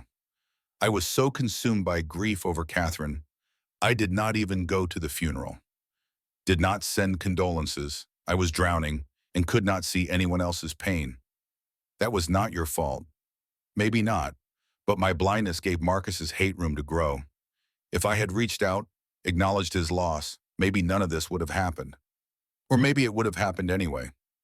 Some people need someone to blame. It helps them survive their own grief. They stood in silence, watching snow fall on 3 generations of Thornton land. Land that was finally, truly theirs again. Land that Grace would inherit. Land worth fighting for. I'm glad you stayed, Cole said quietly. Even if it ends badly tomorrow. Even if we lose. I am glad you got off that wrong train and landed here. Ellie took his hand, the scarred one. The one that bore permanent evidence of trying and failing to save someone he loved. So am I. Wednesday morning arrived cold and clear. They dressed with the solemnity of soldiers preparing for battle. Grace wore white, her hair braided tight. Ellie wore Catherine's blue dress. Cole wore his Sunday suit, freshly brushed, smelling of soap and determination. The courthouse in Clearwater was packed. Half the town had turned out, some to support, some to watch the spectacle. Marcus sat at the prosecution table with his expensive lawyer from Helena. a man named Gerald Simmons whose smile was all calculation and no warmth. Clara Blackwood sat behind them, her expression a mix of concern and satisfaction. Cole, Ellie, and Grace sat at the defense table with Pastor Cross acting as counsel. Their witnesses filled the benches behind them. Zeke, Dr. Reeves, the townswomen who had pledged support, not many but enough to show they were not alone. Judge William Hartley entered and everyone rose. He was 62, gray-bearded, with eyes that looked like they had seen every human failing and still chose to believe in the possibility of redemption. He surveyed the courtroom with the careful attention of a man who understood that lives hung on his decisions. Be seated. This is an inquiry into the welfare of minor child Grace Catherine Thornton. Mr. Blackwood has filed complaint alleging that Mr. James Thornton is unfit to care for his daughter. Mr. Thornton contests this allegation. I will hear testimony, examine evidence, and make determination. Is that understood? Everyone nodded. Mr. Simmons, present your case. The lawyer stood, smoothing his expensive suit. Your Honor, we are here out of concern for a vulnerable child. Grace Thornton lost her mother 4 years ago in a tragic fire. Since that time, she has not spoken a single word, has received no professional treatment, has been isolated on a remote ranch with only her grieving father and elderly servants for company. He paused for effect. Recently, a stranger appeared at Thornton Ranch, a woman of no fixed address, no family, no reputation. Within 3 days, she had moved into the household. Within 1 week, she had married Mr. Thornton. This rapid, reckless decision raises serious questions about Mr. Thornton's judgment and his ability to provide stable care for his daughter. Mr. Blackwood, describe what you witnessed. Marcus took the stand, his face arranged in false concern. Your Honor, I have known the Thornton family for 20 years. Cole was a good man before Catherine died. But grief consumed him. Ranch failing, daughter regressing, no proper care. When I visited to discuss his loan payment, I found chaos. A strange woman wearing Catherine's dress. Grace clearly distressed, clinging to the stranger like she was drowning. And when I expressed concern, Cole attacked me, struck me across the face without warning, in front of his daughter. Anyone else witness this? Samuel Foster of Copper Ridge, the woman's intended husband. He came to collect his bride and found her otherwise engaged. Murmurs rippled through the courtroom. Judge Hartley's expression remained neutral. Mr. Thornton, your response. Cole stood. His voice was steady despite the rage Ellie could feel radiating from his body. Marcus Blackwood has been trying to buy my land for 15 years. He proposed to my wife before I did. She refused him. He has never forgiven either of us for choosing each other. This complaint is not about Grace's welfare. It is about revenge and property. That is a serious accusation. It is the truth. As for the violence, yes, I struck him. After he insulted my wife in front of my daughter. After he made clear his intention was to use the courts to take my child as leverage for a land deal. Judge Hartley made a note. And this woman, your new wife, you married her after knowing her 1 week? Yes, sir. Why? Cole looked at Grace, at Ellie, then back at the judge. Because my daughter spoke for the first time in 4 years and asked me not to let her go. The courtroom erupted. Judge Hartley banged his gavel for silence. Explain. Emotion thickened Cole's words as he spoke without his usual guard. Grace has been silent since her mother died. Selective mutism, the doctors called it. Nothing worked. Not therapy, not medicine, not prayer. She was locked inside herself and I could not reach her. Then Ellie arrived. Within days, Grace was trying to speak. Within a week, she spoke clearly. Complete sentences. She called Ellie Mama and begged me not to let her leave. So I asked Ellie to stay. Not as convenience, as partner. As mother to my daughter. As the answer to a prayer I did not know how to pray. This is convenient timing, Simmons interjected. Right before a custody hearing. This is a father fighting for his daughter, Pastor Cross shot back. And a child fighting to keep the first person who has made her feel safe in 4 years. Judge Hartley raised his hand for silence. Mrs. Thornton, approach. Ellie stood on shaking legs and walked to the witness stand. She placed her hand on the Bible and swore to tell the truth. You knew Mr. Thornton for 3 days before marriage. Correct? Correct, Your Honor. Did he pay you to marry him? He offered wages for housekeeping. I accepted all that. The marriage was my choice, not a transaction. Why did you choose to marry a stranger instead of proceeding to Copper Ridge as planned? Ellie looked at Grace, at this child who had grabbed her heart with both small hands and refused to let go. Because Grace needed me. Because Cole needed help he could not ask for. Because in 3 days I felt more at home with them than I had in 28 years with my own blood. That is remarkably quick attachment. Yes, sir, it was. But when you have been alone as long as I have, when you have run from cruelty and found kindness, you recognize home when you see it, even if it looks wrong from the outside. Simmons stood. Mrs. Thornton, is it not true that you answered a mail-order bride advertisement? That you were fleeing an abusive situation? That you were desperate enough to marry any man who would have you? I was fleeing abuse, yes, I'm not ashamed of that. Survival is not weakness. And yes, I answered an advertisement. But I chose Cole, chose Grace, not because I was desperate, but because they needed me and I needed them. That is not desperation. That is family. How do we know you will not simply leave when something better comes along? Ellie met his eyes. Because I made vows before God. Because I love that little girl like she came from my own body. Because I would die before I abandoned her the way her mother was forced to by tragedy. You want to question my commitment? Look at her. Grace was silent for 4 years. Now she speaks. That is not temporary. That is permanent. That is love. Judge Hartley studied her for a long moment. Then he nodded. You may step down. I want to speak with Grace. The courtroom went absolutely silent. This was the moment everything hinged on. A 6-year-old child's testimony determining her own fate. Grace walked slowly to the judge's bench. Every eye followed her. She clutched button tight, her face pale but determined. Judge Hartley softened visibly. He leaned forward, bringing himself to her level. Hello, Grace. Can you tell me your name? Grace Catherine Thornton. Her voice was small but clear. How old are you? 6, almost 7. Very good. Grace, do you know why we are here today? She nodded, then glanced at Marcus. Bad man wants to take me from Papa. Because Papa has land. Bad man wants land. Gasps echoed through the courtroom. Out of the mouths of children came truth adults spent hours dancing around. Why do you think Mr. Blackwood wants the land? Grace's brow furrowed with concentration. Papa's land has water. Water makes everything grow. Bad man wants to control water, wants to be important, but taking me will not make him important, will just make him mean. Judge Hartley sat back, clearly impressed by this child's clarity. Where do you want to live, Grace? She turned and pointed at Cole and Ellie. Home, with Papa and Mama. Your new mama, Mrs. Thornton? She is my mama now, makes me safe, makes words come. Before Mama, words were stuck in mid. Now they come out because she loves me. How do you know she loves you? Grace thought carefully. She touches my hair soft. She listens when I am quiet.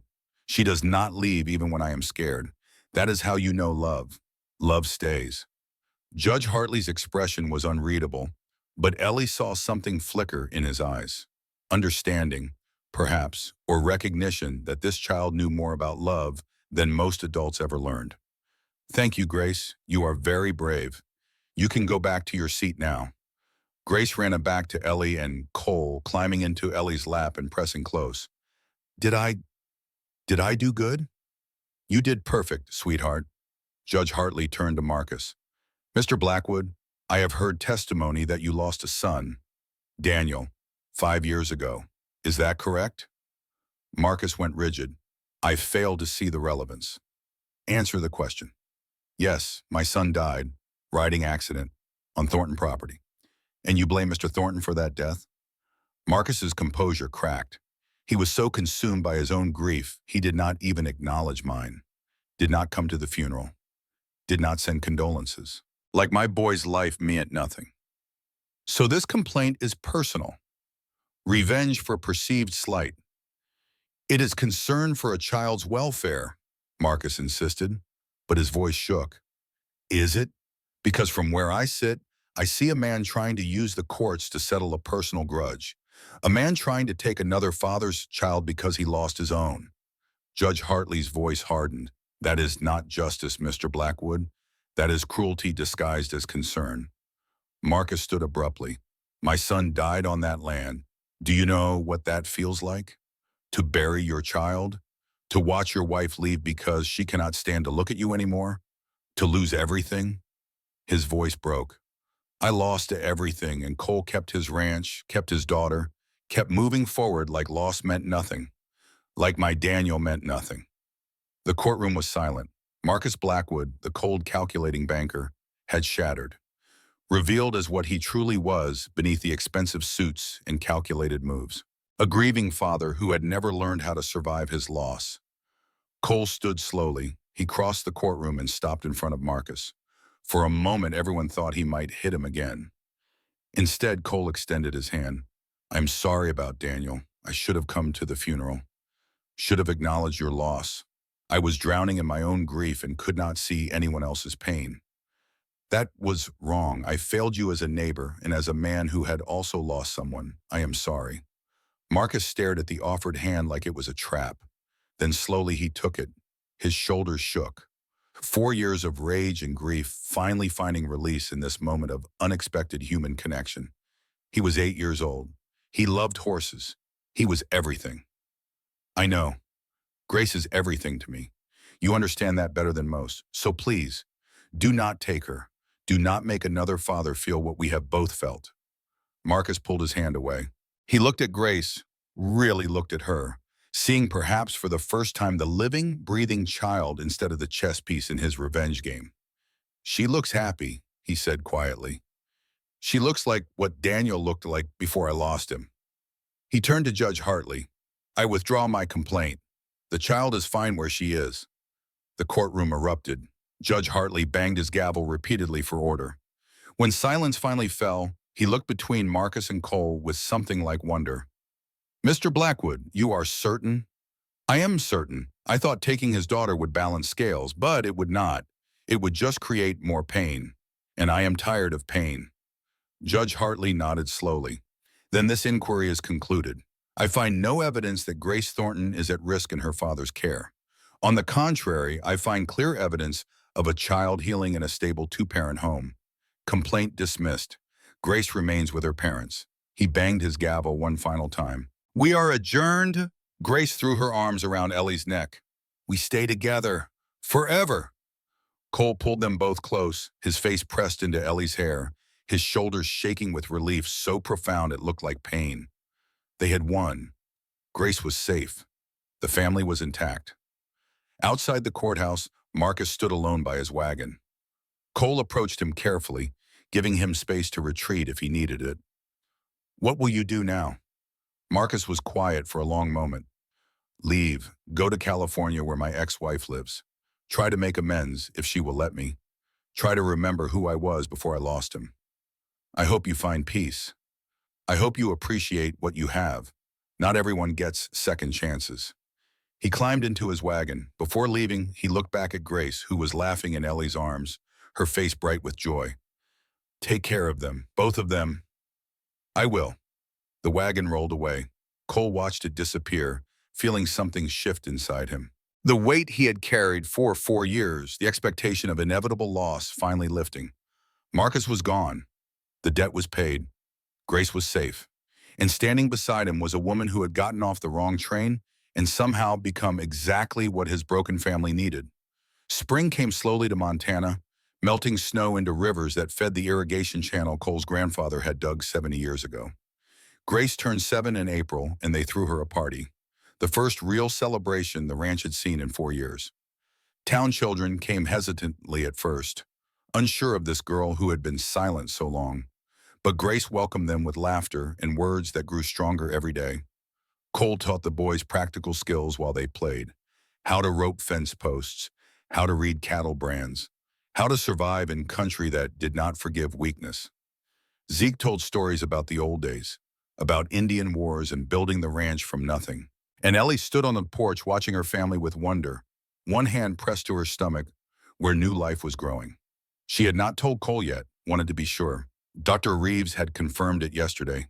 8 weeks along, a baby coming in late November, a brother or sister for Grace, the fourth generation of Thorntons to be born on this land. That evening, after Grace was asleep and the guests had gone home, Cole found Ellie in the barn. He was working late as always, repairing tack with the methodical focus of a man who found peace in useful labor. "I am pregnant." Cole's hands froze on the leather he was mending. He set his tools down carefully, like they might shatter if handled roughly. "You are certain?" Dr. Reeves confirmed it yesterday. "About 8 weeks." Cole stood and crossed to her. His hands framed her face, tilted it up so he could see her eyes in the lamplight. "How do you feel?" "Scared, hopeful, both. Catherine died in childbirth, with our son." "I know, but I am strong. Dr. Reeves says I am healthy. The pregnancy is progressing well. I cannot lose you." He swallowed hard, unable to continue. "I cannot lose another wife." Ellie took his face between her hands. "You will not. I promise. We are doing this together. All of it, the good and the hard, and the terrifying, together." Cole pulled her close and held her like she was the most precious thing in the world. Because she was. This woman who had stumbled into his life by accident and stayed by choice. Who had given his daughter her voice back. Who had taught him that survival and living were two different things, and living was worth the risk. "I love you." The words came with difficulty, unpracticed, but true. I should have said it before. "I love you, Ellie. I love you too. Have since the moment you offered me work instead of charity.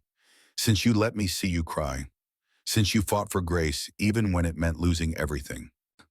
They stood together in the barn with Montana winds singing through the rafters and the future stretching before them, full of possibility. A ranch free of debt, a daughter finding her voice, a baby on the way, a family built not from blood alone, but from choice and courage and love that had grown in the cracks of their broken places. Summer brought visitors. Samuel Foster rode up one afternoon with a woman beside him. She was perhaps 40, with kind eyes and a gentle smile. Two young boys sat in the wagon bed arguing over a toy horse. "Mrs. Thornton," Samuel tipped his hat, "I hope you do not mind the intrusion." "Not at all, Mr. Foster. Please come inside." Samuel introduced his wife, Ruth. They had married 2 months ago in Denver. She was a widow with two sons who needed a father. They had found each other through the same advertisement Ellie had answered. "I came to bring you something," Samuel said, pulling a document from his coat. "A letter for Judge Hartley. States that you were under no legal obligation to me, that our arrangement was proposal, not contract, that you acted honorably in choosing differently." "Why would you do this?" Samuel's expression was earnest. "Because Marcus Blackwood approached me before the hearing, offered money to testify against you, to claim you had breached contract, abandoned promises. I refused, but I wanted you to have this in writing, evidence that there was no wrongdoing." He handed her the letter. "Also wanted you to see that everything worked out as it should. Ruth and her boys needed me. I needed them. You and Mr. Thornton needed each other. Sometimes the wrong train is exactly the right train after all." They stayed for supper. Grace showed Ruth's boys the ranch, chattering in full sentences now, her voice growing stronger every day. And when they left, Ellie stood with Cole and Grace on the porch, watching their wagon disappear into the golden evening light. "Everyone found where they belonged," Grace said. "Even the shopkeeper man." "Even him," Ellie agreed. "Sometimes God's plans look wrong at first, but they have a way of making sense in the end." Autumn arrived with the first snow dusting the mountains. Ellie's pregnancy progressed well, her belly growing round with the promise of new life. Grace talked constantly about the baby, making plans and drawings and little clothes from scraps of fabric. "When baby comes, can I help?" "Of course you can. You will be the best big sister." "Will baby talk? Or be quiet like I was?" Cole knelt beside his daughter. "Baby will be whatever baby is, and we will love them either way. Just like we loved you when you were silent and love you now that you have found your voice. Voices are good, but love is better. Love stays even when voices go away." The wisdom of children never ceased to amaze. Grace's 7th birthday brought another letter, this one from California. Marcus Blackwood's handwriting was shaky but legible. Mr. Thornton, I wanted you to know that Elizabeth has agreed to speak with me. It is not reconciliation, not yet, but it is a start. She took me to Daniel's grave yesterday. I had not visited since the funeral, could not bear it. But we stood there together and I finally said goodbye. Properly, the way he deserved. Thank you for showing me that revenge does not heal grief. Only forgiveness does that. Give my regards to your family. Tell Grace she was right. Taking her would not have made me important. It would have just made me mean. Marcus Blackwood. Cole read the letter aloud to Ellie and Grace. Then he folded it carefully and placed it in the desk drawer with Catherine's letters. Evidence that people could change, that wounds could heal, that even the deepest hate could transform into something approaching peace. November came cold and clear. Ellie went into labor on a Thursday afternoon while Cole was checking the irrigation channel with Zeke. Grace found them, breathless and excited. "Papa! Papa! Mama says baby is coming!" Cole's face went white. For a moment, Ellie saw the fear, saw him remember Catherine dying while he stood helpless. But then he squared his shoulders and became the man he had fought so hard to be again. Strong, present, ready. Dr. Reeves arrived within the hour. Ruth Cross came to help, bringing experience from 5 births of her own. Grace hovered anxiously, holding Button tight and praying in whispers for her mama and the baby to both be okay. Labor lasted 8 hours, long enough for Cole to pace the downstairs, wearing a path in the floor. Long enough for Zeke to tell every story he knew twice. Long enough for Grace to fall asleep on the couch, exhausted from worry. Then, as darkness fell, a baby's cry split the air. Strong and healthy and alive, Dr. Reeves appeared at the top of the stairs, smiling. "Mr. Thornton, you have a son, and your wife is asking for you." Cole took the stairs 3 at a time, burst into the bedroom where Ellie lay propped against pillows, exhausted but radiant, holding a tiny bundle wrapped in blankets. "We have a son." Her voice was hoarse but full of joy. "Cole, we have a son." He crossed to the bed and looked down at the wrinkled red face of his newborn child. His second son. The first had been stillborn, taken with Catherine in that fire 4 years ago. But this one was alive, breathing, perfect. "What should we name him?" Ellie asked. Cole thought of his father, his grandfather, the generations of Thornton men who had built this ranch from dust and rock and determination. Then he thought of Marcus Blackwood's son, 8 years old, dead from a riding accident, his memory poisoning his father's soul until forgiveness set him free. Daniel, Daniel James Thornton, for the boy who died on this land, and for my father, and for the hope that this child will grow up in a world where grief does not have to become hate. Ellie's eyes filled with tears. That is perfect. Grace woke when Cole carried the baby downstairs. She climbed onto the couch beside him, staring with wonder at her new brother. "Baby is so small. Was I that small?" "You were, and you are going to be a wonderful big sister. I will teach him words, like Mama taught me. I will show him that love stays even when you are scared. That family is choosing every day to be together." She reached out one finger and touched Daniel's tiny hand. He gripped it reflexively, holding on with surprising strength. Grace's face transformed with joy. "He knows me already. He knows I am his sister." "He knows," Cole agreed. "Just like you knew Ellie was your mama before any of us understood what was happening." They sat together in the lamplight, father, daughter, and newborn son. Upstairs, Ellie slept with Ruth watching over her. In the kitchen, Zeke was brewing coffee and telling Dr. Reeves stories about the day Cole was born 37 years ago. The house was full, warm, alive in ways it had not been since Catherine died.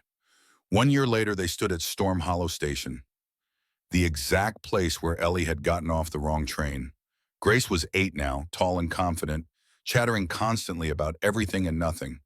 Daniel was a year old, sturdy and curious, trying to grab everything within reach. "Tell the story, Mama," Grace insisted. "Tell how you found us."